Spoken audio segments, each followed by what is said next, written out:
दोस्तों, आपका अपना education channel online study direction में आप सभी का स्वागत है। मैं 500 महत्वपूर्ण रसायन विज्ञान के प्रश्नों का सीरीज चला रहा हूं, जो लुसेंट समान विज्ञान की बुक से इम्पोर्टेंट प्रश्नों को सेलेक्ट करके लिया गया है। मैं 500 टॉप प्रश्नों का 100 प्रश्नों का 5 पार्ट बनाता हूं, ताकि आपको पढ़ने में आसानी हो। तो चलिए आज इस वीडियो में कवर करते हैं 500 महत्वपूर्ण रसायन विज्ञान के प्रश्नों का पार्ट 3, जिसमें 100 क्वेश्चन होंगे 201 से 300 तक। ये रहा क्वेश्चन नंबर 201। एल्कीन श्रेणी का पहला सदस्य होता है कौन हो? Ethene C6H6। त्रिबंध वाला और संतृप्त हाइड्रोकार्बन क्या कहलाता है? एल्काइन कहलाता है। एल्काइन का सूत्र क्या होता है? CnH2n-2। CnH2n-2। सबसे सरल एल्काइन होता है इथाइन C2H2। सरल एरोमेटिक हाइड्रोकार्बन कौन है? ये बेंजीन है। बेंजीन सूत्र क्या होता है? C2H6। नेक्स्ट, बहुलीकरण में भाग लेने वाला अणु को क्या कहते हैं? मोनोमर कहते हैं। नेक्स्ट, बहुलीकरण के उत्पाद को क्या कहते हैं? पॉलीमर कहते हैं। नेक्स्ट, स्टार्च किसका उदाहरण है? प्राकृतिक बहुलक का उदाहरण है। नेक्स्ट, सेल्यूलोज किसका उदाहरण है? प्राकृतिक बहुलक का उदाहरण है सेल्यूलोज भी। नेक्स्ट है लाह किसका उदाहरण है? प्राकृतिक प्लास्टिक का उदाहरण है लाह।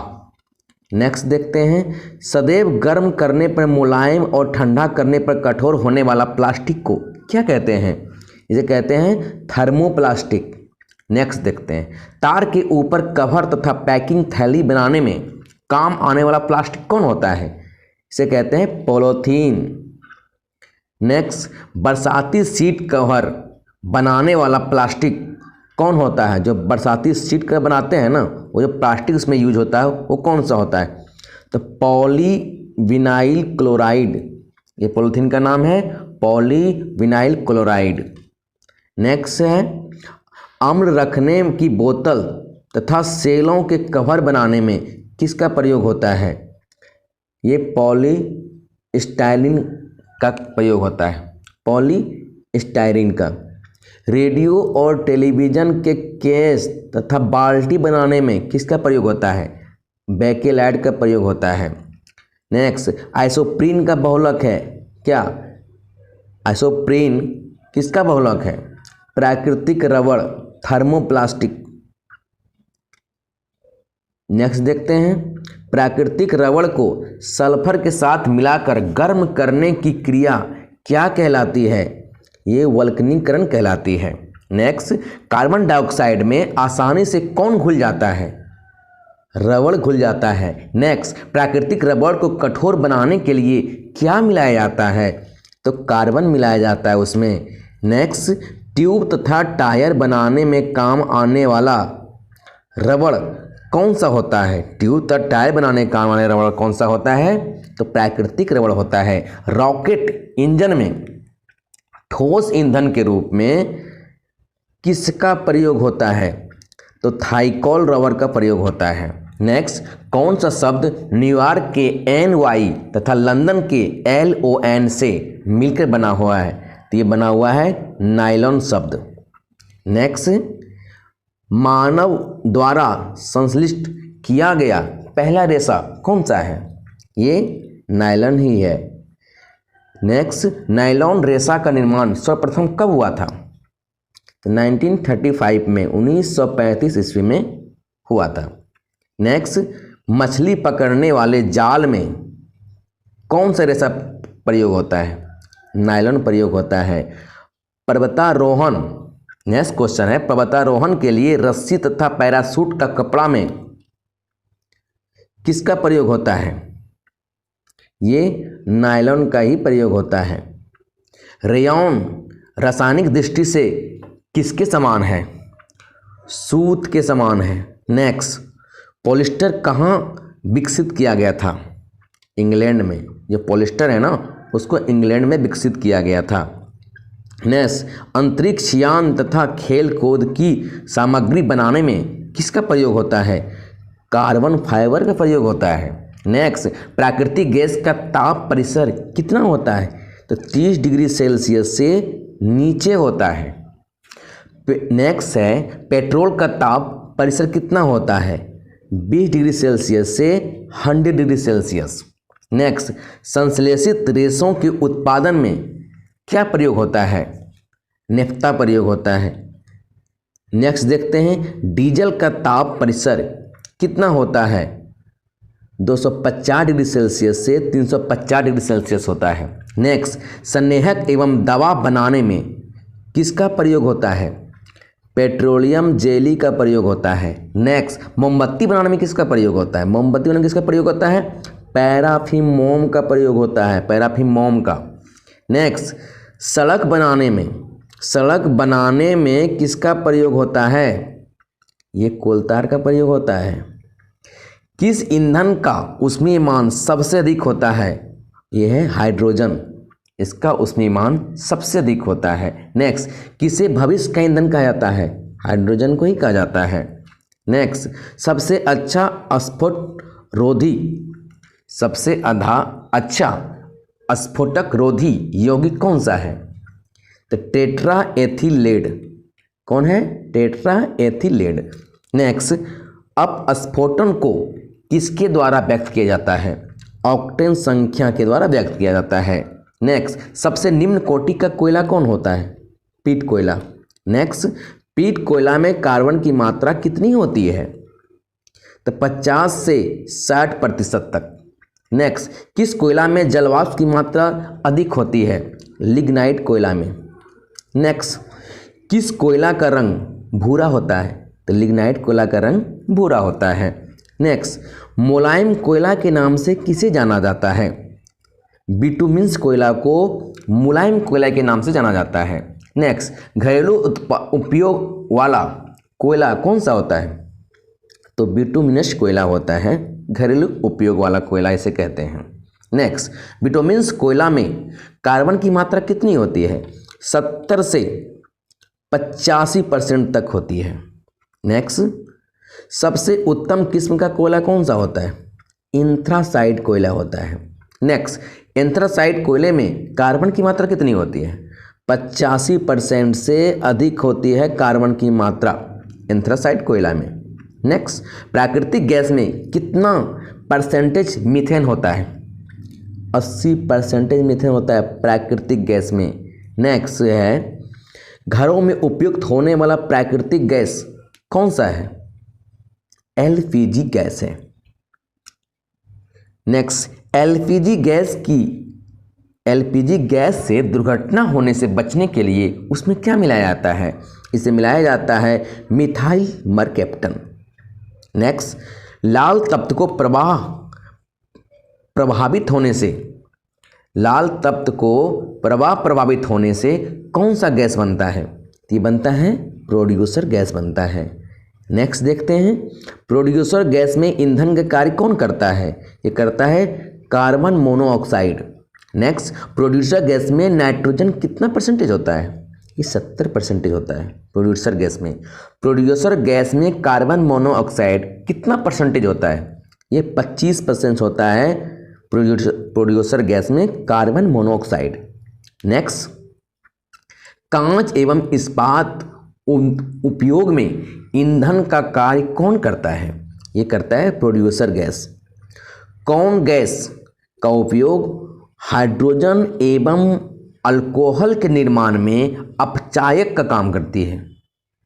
ये है जल गैस। नेक्स्ट है, जल गैस में हाइड्रोजन कितना परसेंटेज होता है? 49% होता है जल गैस में हाइड्रोजन। नेक्स्ट क्वेश्चन है, कोयले के भंजन आसमन से क्या प्राप्त होता है? ये कोल गैस प्राप्त होता है। नेक्स्ट, कोल गैस में हाइड्रोजन कितना परसेंटेज होता है? 54% होता है। नेक्स्ट क्वेश्चन है, जल गैस में कार्बन डाइऑक्साइड कितना परसेंटेज होता है? 4.5% होता है। नेक्स्ट है कोल गैस में कार्बन डाइऑक्साइड कितना परसेंट होता है? ये 3% होता है। कोल गैस में कार्बन डाइऑक्साइड 3% होता है। अल्कोहल को जब पेट्रोल में मिलाया जाता है तो उसे क्या कहते हैं? उसे कहते हैं पावर अल्कोहल। नेक्स्ट, धातुएं, ऊष्मा और विद्युत का क्या होता है? ये कुछ सुचालक होता है। नेक्स्ट, विद्युत का सबसे अच्छा सुचालक घटते क्रम में क्या है?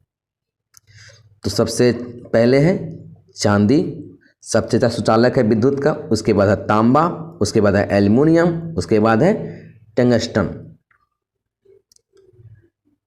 नेक्स्ट है किसकी ऊष्मी एवं विद्युतीय चालकता सबसे कम होती है? सीसा की होती है सबसे कम। सभी धातुओं के ऑक्साइड की प्रकृति कैसी होती है?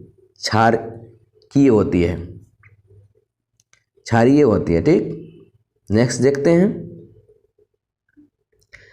क्रोमियम धातु के ऑक्साइड की प्रकृति कैसी होती है? ये अम्लीय होती है, ये अब बाद में है, ये अम्लीय होती है। नेक्स्ट, एल्युमिनियम जस्ता और लेड का ऑक्साइड कैसा होता है? अवैधर्मी होता है। एल्युमिनियम जस्ता और लेड का ऑक्साइड अवैधर्मी होता है। पृथ्वी के भूपर्पट्टी में एल्युमिनियम तथा लोहा का प्रतिशत क्रमशः कितना होता है? 7% और 4%। लोहा होता है 60%, एल्युमिनियम होता है 60% और लोहा होता है 4%।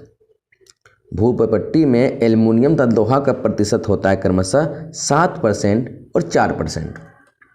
नेक्स्ट है भूपर्पट्टी में प्राकृतिक रूप से पाए जाने वाला तत्व को क्या कहते हैं? इसे खनिज कहते हैं। अयस्कों से धातुओं का निष्कर्षण तथा परिष्करण में सम्मिलित प्रक्रमों को क्या कहते हैं? धातुमल कहते हैं। नेक्स्ट है अयस्क में मिले अशुद्धि पदार्थ को क्या कहते हैं? गैंग कहते हैं। नेक्स्ट है अयस्क में मिले गैंग को हटाने के लिए बाहर से मिलाए जाने वाले पदार्थ को क्या कहते हैं? इसको फल्कश कहते हैं। क्या कहते हैं? इसको फल्कश कहते हैं। अयस्क में मिले गैंग को हटाने के लिए बाहर से मिलाए जाने वाला पदार्थ को फल्कस कहते हैं। नेक्स्ट है गैस एवं फल्कस के मिलने से बने पदार्थ को क्या कहते हैं? धातुमल कहते हैं। नेक्स्ट, कार्बोनेट अयस्क को किसके द्वारा धातु ऑक्साइड में परिवर्तित किया जाता है? निस्तापन द्वारा परिवर्तित किया जाता है। नेक्स्ट है सल्फाइड अयस्क को किसके द्वारा धातु ऑक्साइड से परिवर्तित किया जाता है? सल्फाइड अयस्क को किसके द्वारा धातु ऑक्साइड में परिवर्तित किया जाता है? भंजन द्वारा। नेक्स्ट, सोडियम पोटेशियम कैल्शियम धातु को किसके द्वारा निष्कर्षित किया जाता है? ये किया जाता है गलित कोलाइड के विद्युत अवघटन द्वारा। गलित कोलाइड के विद्युत अवघटन के द्वारा सोडियम पोटेशियम तथा कैल्शियम धातु को निष्कर्षित किया जाता है। नेक्स्ट है एल्युमिनियम धातु को किसके द्वारा निष्कर्षित किया जाता है? तो ये है गलित ऑक्साइड के विद्युत अवघटन द्वारा। नेक्स्ट, धातुओं की सतह पर वायु एवं आर्द्रता के प्रभाव द्वारा नष्ट होना क्या कहलाता है? संक्षारण कहलाता है। नेक्स्ट क्वेश्चन है लोहा में जंग लगना किसका उदाहरण है? ये संक्षारण का उदाहरण है। नेक्स्ट है लोहा में जंग लगना कैसा परिवर्तन है? ये रासायनिक परिवर्तन है लोहा में जंग लगना। तांबे की सतह पर हरे रंग की परत चढ़ना किसका उदाहरण है? ये संक्षारण का उदाहरण है।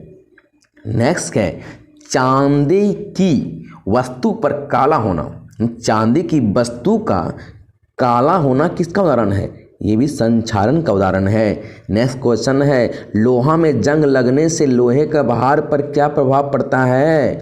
तो लोहा का भार बढ़ जाता है जंग लगने पे। नेक्स्ट है लोहा में जंग लगने में बना पदार्थ किसका बना होता है?